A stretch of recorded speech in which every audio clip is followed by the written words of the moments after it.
යමක්ද අපහසු වෙන්නේ ඒ අපහසුතාව දුරු කරන පින රැස් කරන්න. ඔන්න පංචශීල පද පහ රකින්න අමාරුයි කියන්නකො. ඒකට බලනවා සීල් රකින්න උපකාරී වෙන පින් මොනවද කියලා. සීල් රකින්න උපකාරී වෙන පින් තමයි සීල් රැකපු මුනිවරුන්ට වඳින්න ඕන. ප්‍රශංසා කරන්න ඕන. සීලේ රැකීමට උපකාරී වෙන වස්ත්‍ර දානය, චීවර දානය, කඨින චීවර පූජා පින්කම් වලට එකතු වෙන්න ඕන.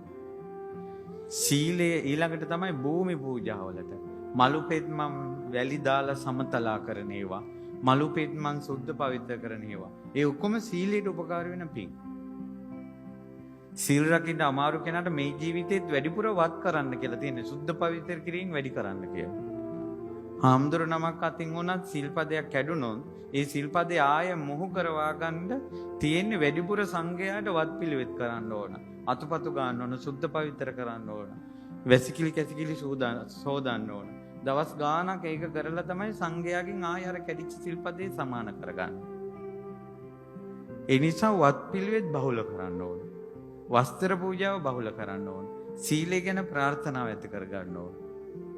ඒතර සීල් රකින්න උත්සාහ කරනවා, සීලයට උපකාර පින් රැස් කරනවා.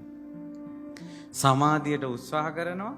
ඒ භාවනාව කරගන්න අමාරු වුණා භාවනාවට උපකාරී වෙන පින්කම් කරගන්නවා. ඒ තමයි භාවනා කරපු මුනිවරුන්ට ප්‍රශංසා කරන්න ඕන. බුද්ධ වන්දනාව, අරහත් වන්දනාව, බෝධි වන්දනාව. ඊළඟට තමයි හිත සංසිඳව ගන්න ගොඩාක් උපකාර වෙන එකක් තමයි බෝධි පූජාව. බෝමලු සුද්ධ කරන එක, සරසන එක, පැන් වඩන එක, සුවඳ පූජා කරන එක. ඒකට ප්‍රතිවිරුද්ධ කර්මයේ රැස් කරන්න ඕන.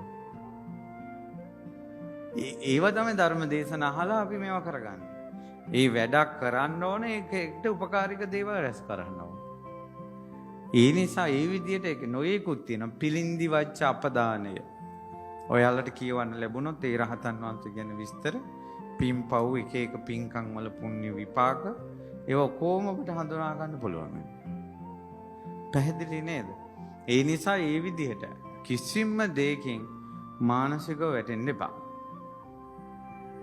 කිසිම දෙයකින් මානසිකව වැටෙන්න එපා. අටලෝ දහම කියන එකට මුණ දෙන්න.